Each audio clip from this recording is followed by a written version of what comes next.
배웠던 부분 복습을 했었고요. 오늘부터 74문부터 해서 계속 진도를 나가도록 하겠습니다. 칭의에 대한 부분을 앞에서 했습니다.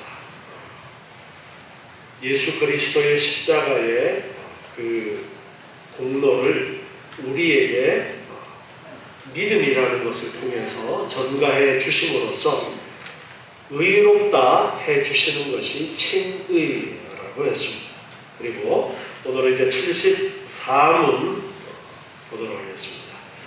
제가 문제를 읽으면 여러분 답을 읽어주시기 바랍니다. 74문 양자로 삼는 것은 무엇인가? 양자로 삼는 것은 하나님께서 당신의 독생자 예수 그리스도를 하여서 그리고 그분을 위하여 자유로 오시는 은혜의 힘이기에 이것으로 말미암아 의롭다 함을 받은 모든 사람들을 하나님께서는 당신의 자녀로 받으시며 당신의 이름을 그들에게 붙여주시고 아들의 영을 그들에게 주시며 또한 하나님께서는 그들을 아버지와 같이 보시고 다스리시며 하나님의 아들들이 믿는 모든 자유와 한권을 허락하시나 그리고 모든 약속을 이어받을 상속자요 그리스도와 더불어 영원한 영을 모든 마음을 아멘.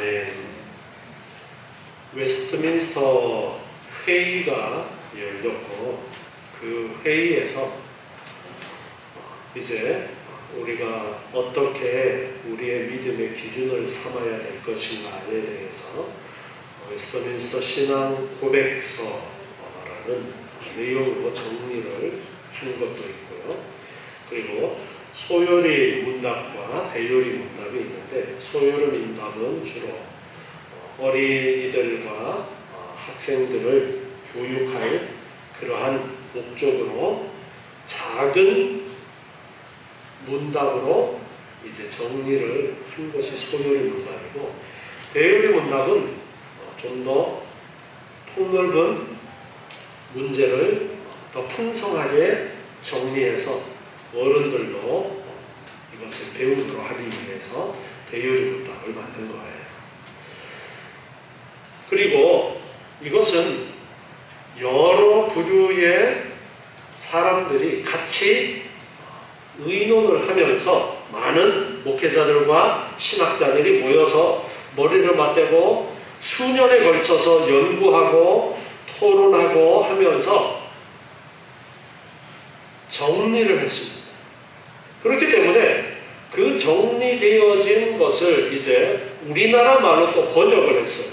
번역하는 과정에서도 또 조금 내용 전달이 잘 안 되는 그런 부분들도 있을 수가 있는데 그래서 한 단어 한 단어가 상당히 신중하게 결정이 되어졌습니다.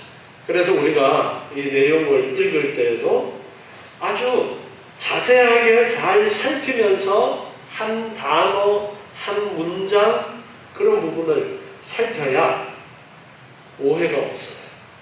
그리고 왜 이렇게 강조를 하는가라는 부분도 우리가 잘 놓치지 않고 배울 수가 있습니다. 우리가 성경을 볼 때에도 한 단어 한 단어를 중요하게 여기고 또 전체적인 문맥 속에서 무엇을 말씀하시려고 하시는가라는 부분을 같이 우리가 살펴봐야 되는데 우리가 일상적인 대화를 할 때에는 그냥 대충 저 사람이 무슨 이야기 하는가 보다 그렇게 흘려버리고 내가 듣고 싶은 것만을 들을 수도 있어요. 이게 나이가 들면 들수록 자세하게 들어요? 듣고 싶은 것만 들어요? 어때요? 듣고 싶은 것만 듣죠?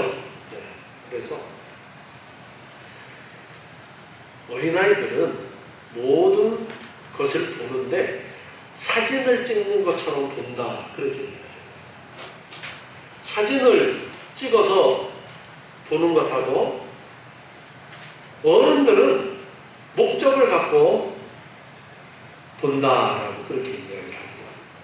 내가 보고 싶은 것을 집중적으로 본다는 거예요. 여기에 여러 명의 사람이 이렇게 있으면 아이들은 이 전체를 다 이렇게 보는 거예요.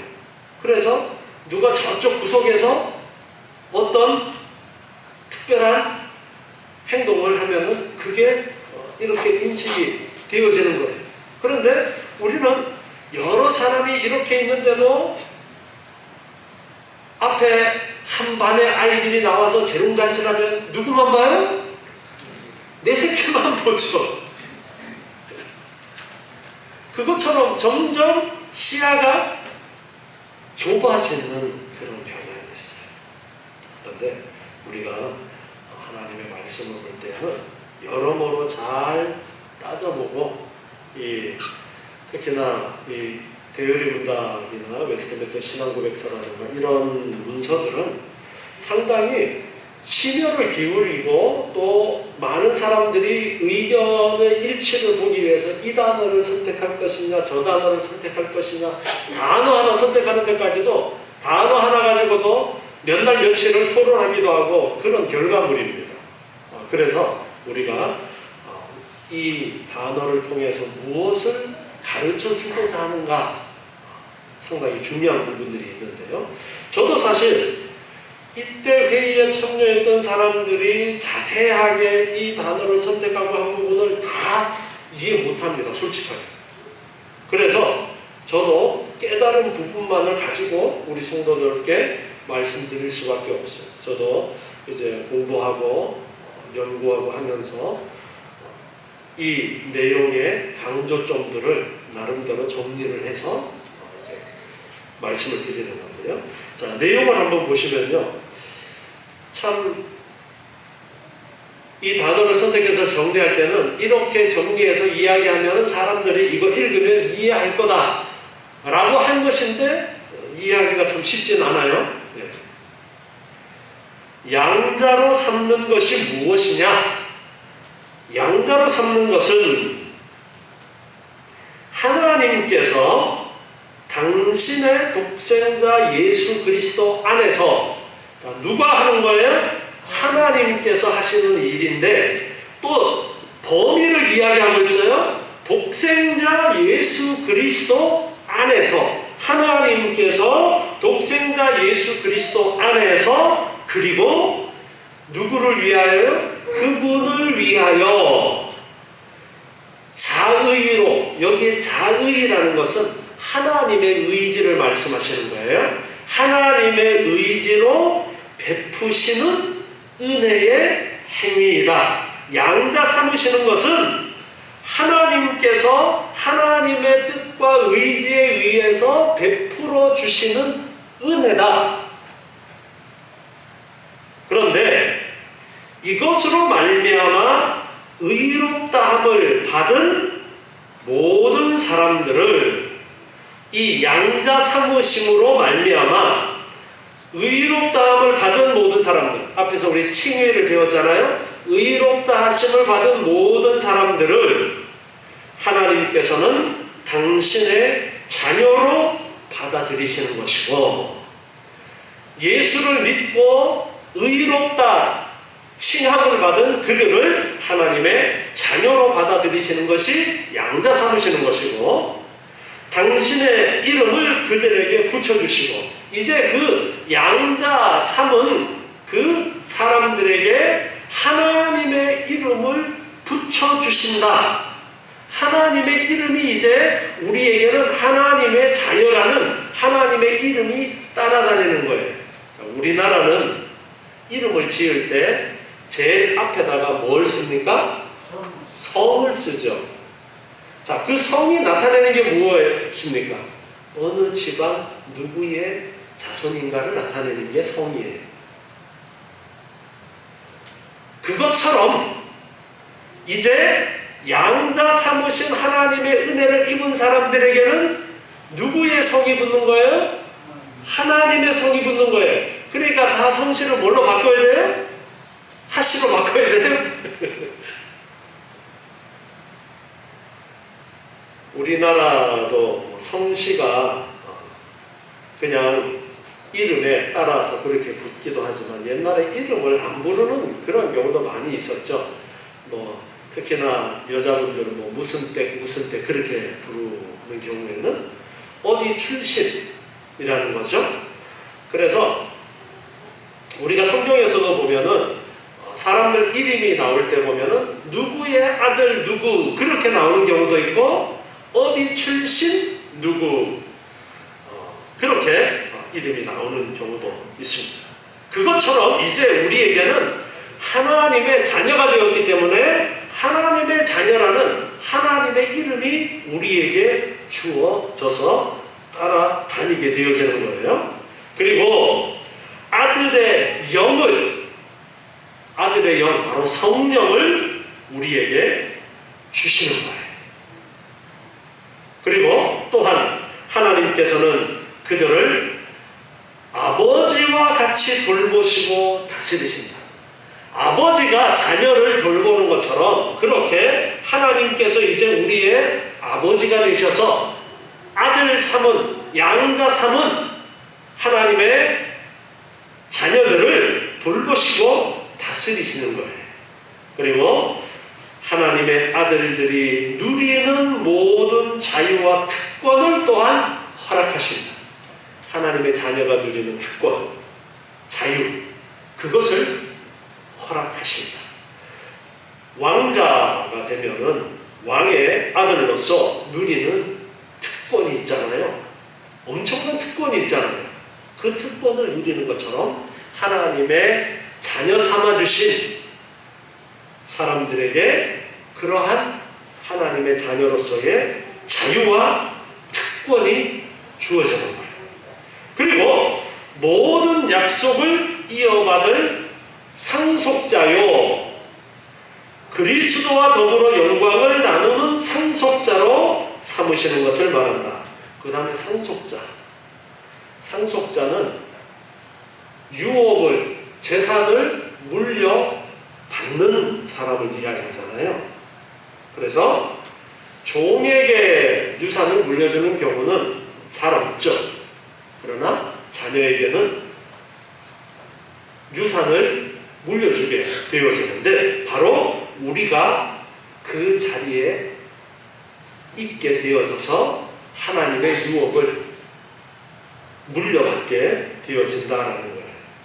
그럼 한편으로는 하나님이 빨리 죽어야 물려받을 텐데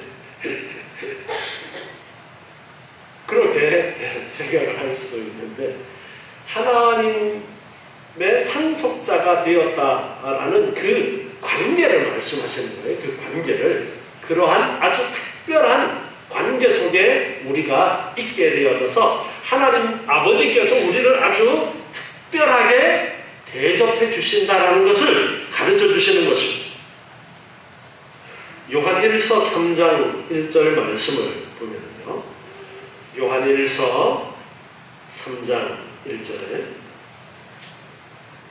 요한일서 3장 1절 보라, 아버지께서 어떠한 사랑을 우리에게 주사, 하나님께서 우리에게 사랑을 주셨는데 하나님의 자녀라 일컬음을 얻게 하셨고, 하나님의 자녀라고 우리가 일컬음을 받게 되어진 것, 하나님께서 우리를 아들 삼아 주신 것이 얼마나 큰 사랑인가, 그것을 가르쳐 주시는 구절입니다.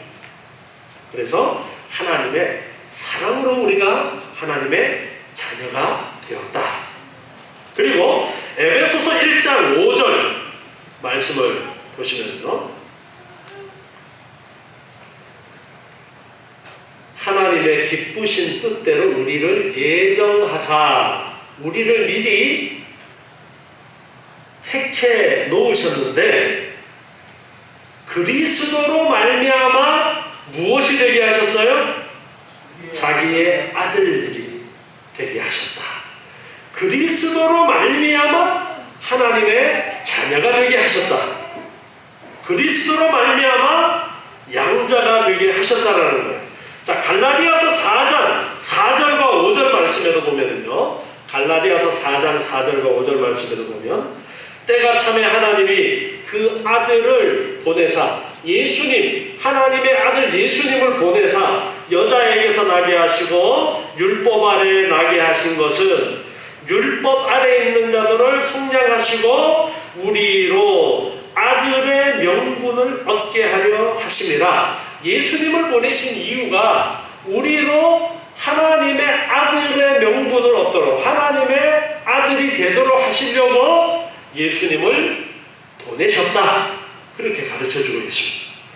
또한 우리가 오늘 읽은 본문 요한복음 1장 12절, 우리가 잘 알고 있는 말씀이죠.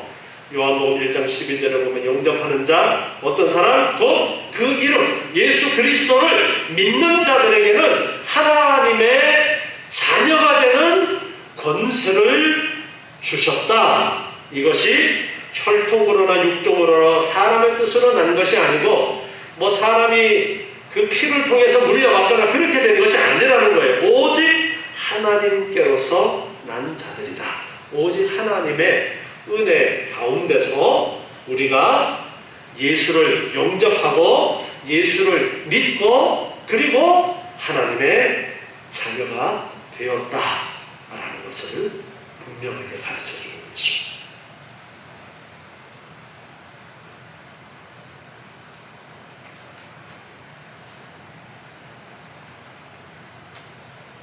시편 103편 13절 말씀으로 보겠습니다. 시편 103편 13절. 하나님께서 이제 자녀 삼으신 자를 어떻게 또한 대해 주시는가를 가르쳐 주시는데요. 아비가 자식을 불쌍히 여김같이 여호와께서 자기를 경외하는 자를 불쌍히 여기시나니 이는 저가 우리의 체질을 아시며 우리가 진토임을 기억하시미로다. 아멘. 아버지께서 자식을 불쌍히 여기는 것처럼 하나님께서 우리를 불쌍히 여겨주신다. 우리의 연약함을 아신다. 우리가 진토라는 것을 아시고, 오늘 오전에 고린도 후서에서 사도 바울의 표현으로는 뭐라고 표현했어요?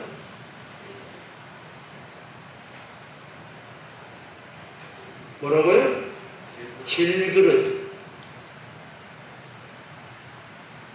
질그릇이 그냥 흙으로 만들어 놓은 그릇이에요. 굽지도 않았고, 그러니까 쉽게 깨지기도 하고 하는 것이죠. 이 시편 말씀에서는 진토다. 먼지와 같은 그러한 흙에 비유해서 우리가 얼마나 연약한가를 말씀하시면서 우리를 잘 아시기 때문에, 우리가 약하다는 것을 아시기 때문에 하나님께서 돌보아 주신다는 것을 말씀합니다. 마태복음 6장 31절 말씀 한번 보겠습니다. 마태복음 6장 31절에 그러므로 염려하여 이르기를 무엇을 먹을까, 무엇을 마실까, 무엇을 입을까 하지 말라. 이는 다 이방인들이 구하는 것이라. 너희 천부께서 이 모든 것이 너희에게 있어야 할 줄을 아시느니라. 아멘.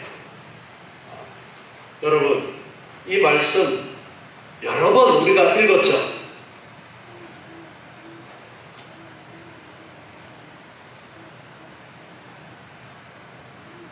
그런데 솔직히 여러분 염려하지 마세요. 뭘 먹을까 걱정하지 마세요. 제가 이렇게 이야기하면서도 저는 사실 그런 어려움을 경험해보지 않았어요. 아버님 개척하실 때 뭐 먹을 것이 없어가지고 끼니 걱정하고 했지만 그것이 제 걱정이었겠어요?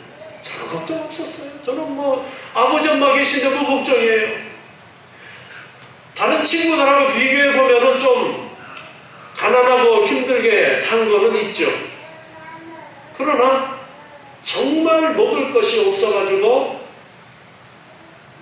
걱정하고 한 거는 제 걱정은 아니었어요.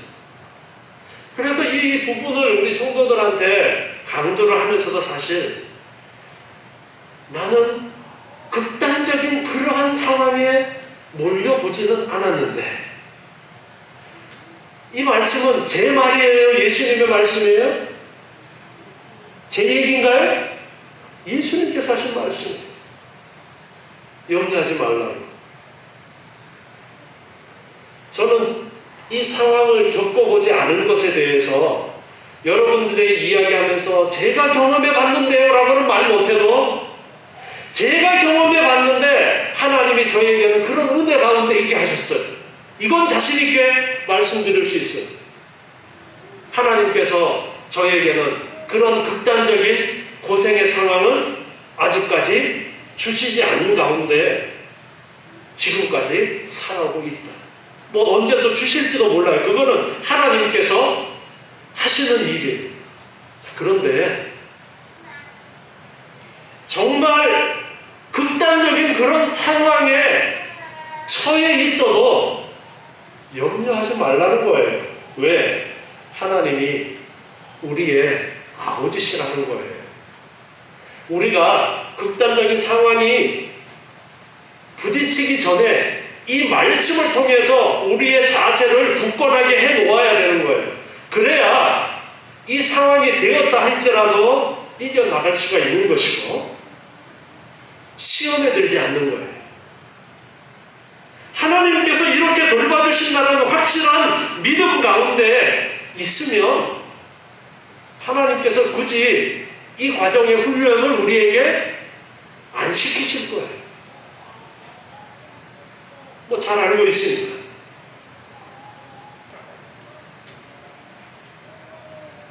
너희 천부께서 이 모든 것이 너희에게 있어야 할 줄을 아시느니라. 하나님이 아시는 거예요. 그런데도 우리에게 그런 고통을 주실 때는 왜 주시느냐? 우리에게 유익이 되기 때문에. 그것이 유익이기 때문에. 그게 유익이 되기 때문에 우리에게 그 일을 주시는 거예요.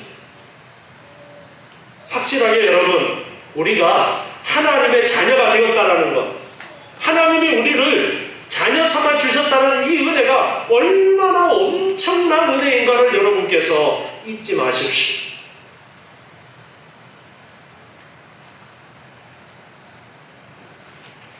로마서 8장 14절부터 말씀도 보면요, 로마서 8장 14절에 무릇 하나님의 영으로 인도함을 받는 그들은, 즉 성령으로 인도함을 받는 그들은 하나님의 아들이라. 너희는 다시 무서워하는 종의 영을 받지 아니하였고 양자의 영을 받았으므로 아바 아버지라 부르짖는다라. 이제 우리가 성령으로 덧입힘을 받았고 아버지라고, 아빠 아버지라고 하나님을 그렇게 부를 수 있게 되어졌습니다.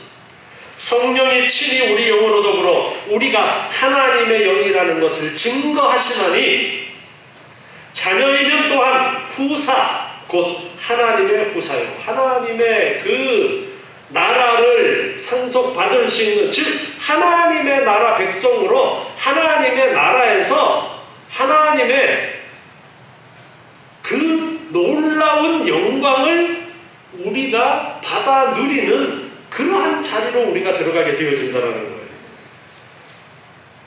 그리스도와 함께한 무사님, 우리가 그와 함께 영광을 받기 위하여 무엇도 받아야 된다고요? 고난도 받는 것을 각오해라. 오늘 오전에 선교사님 강조하신 말씀도 같은 내용이죠. 영광을 위해서 고난받는 것은, 고난은 잠깐이다. 영원한 하나님의 나라를 위해서 이 땅에서 우리가 고난받는 것은 잠깐이라는 것을 알고, 하나님이 우리에게 필요한 모든 것을 아시고 우리를 무척이나 사랑하심에도 불구하고 때로는 고난 가운데 우리를 있게 하시기도 하시는데, 그것은 우리에게 유익이 되는 것이다. 그것을 여러분 분명하게 아세요. 분명하게 딱 못을 박아두세요. 그러면 어떤 어려움이 있어도 흔들리지 않습니다. 정말 극단적인 상황에 내몰려도 흔들리지가 않습니다. 나는 하나님의 자녀고 하나님의 사랑은 결코 나를 떠나지 아니하고 나를 사랑하신다는 것을 분명하게 알면 흔들리지가 않는 것입니다. 앞에서 우리가 칭의를 배웠습니다. 칭의라는 것은 우리가 죄악으로 말미암아 아담의 후손으로서 원죄와 그리고 우리의 자범죄로 말미암아 멸망받아야 마땅한 우리지만 예수님께서 대신해서 그 죄값을 갚아 주시고 예수를 믿기만 하면 우리를 의롭다고 여겨 주시는 죄의 문제, 죽음의 문제가 해결되는 것이 칭의라고 할 수가 있습니다. 죄로부터 이제 해방되어지는 것이죠. 어떻게 보면은 사면받았다. 이제 그렇게도 이야기할 수 있을 것입니다. 그런데 거기에서 끝나는 것이 아니라 하나님의 은혜는, 하나님의 사랑은 우리가 하나님의 자녀라고 그렇게 불러주시는 거예요. 하나님의 자녀.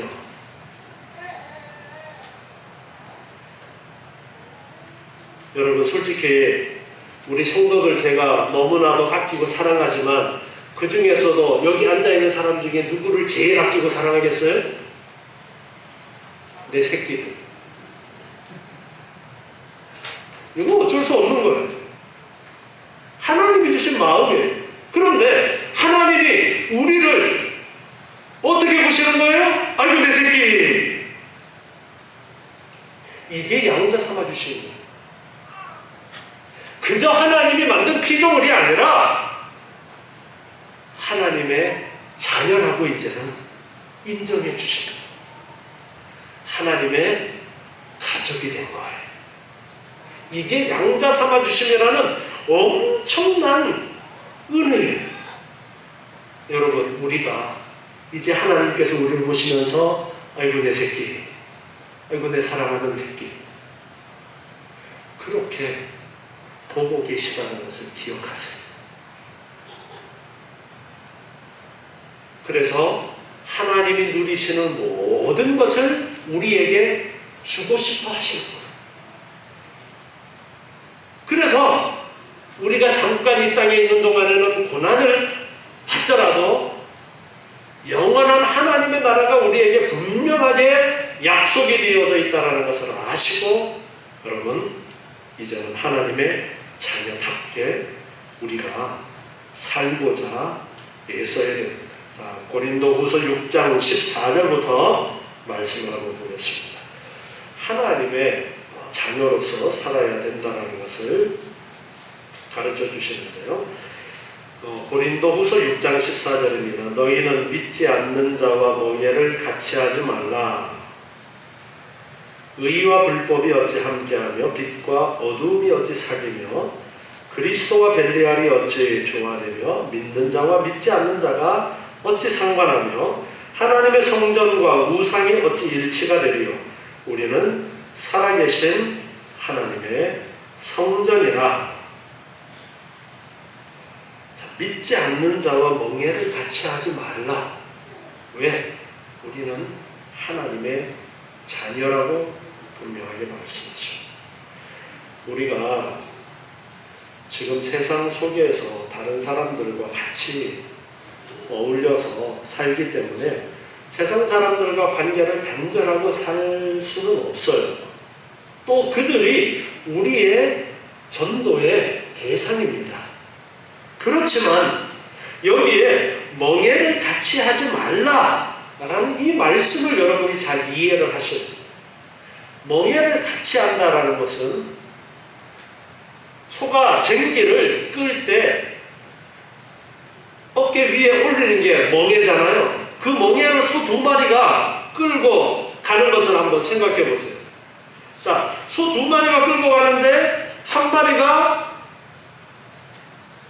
발을 안 가로치고 먼저 가거나 뒤처지거나 하면 옆에 가는 한 마리가 힘든 거예요. 한 배를 탔다. 그런 표현을 쓸 수도 있어요. 그러면 고생하게 되어지는 거예요. 그래서 믿지 않는 자와 멍해를 같이 하지 말라. 정말 친밀한 관계 속에 들어가는 것은 어렵다라는 것을 가르쳐 주십니다. 왜? 우리는 하나님의 자녀이기 때문에 어렵습니다. 그래서 때로는 믿지 않는 자와 정말 친한 친구가 되고 싶어도 어느 순간에는 이질감이 있는 거예요. 하나님의 자녀들은 거기서 이질감을 느끼게 되어집니다. 그 순간에 그래, 내가 저 친구를 포기할 수 없어. 하나님을 포기해야지. 그렇게 되면 안 되는 거예요. 우리는 하나님의 자녀이기 때문에 그래, 저 친구도 이제는 여기까지가 한계인가 보구나. 그것을 여러분이 느낄 줄 아시고 깨달을 줄 아셔야 돼요. 그래서 멍해를 같이 하지 말라라는 이 말은 특히나 사업을 하는 사람들에게 믿지 않는 자와 동업이 되면은 좋은 결과를 얻기가 참 어렵다.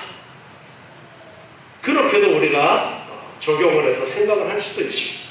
어쨌든 우리가 이제 하나님의 자녀이기 때문에 세상과는 구별된 삶을 사는 사람들이기 때문에 구별될 수밖에 없다라는 것을 여러분 스스로가 아셔야 돼요. 나는 특별한 사람이야. 그걸 여러분 아셔야 돼요. 나는 특별한 사람이야. 나는 하나님의 자녀야. 나는 특별하기 때문에 그래서 세상이 나를 좋아하지 않는 거야. 얘가 다인인가요? 다운인가요?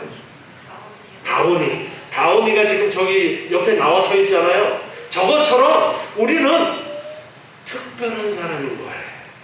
도드라진 사람인 거예요.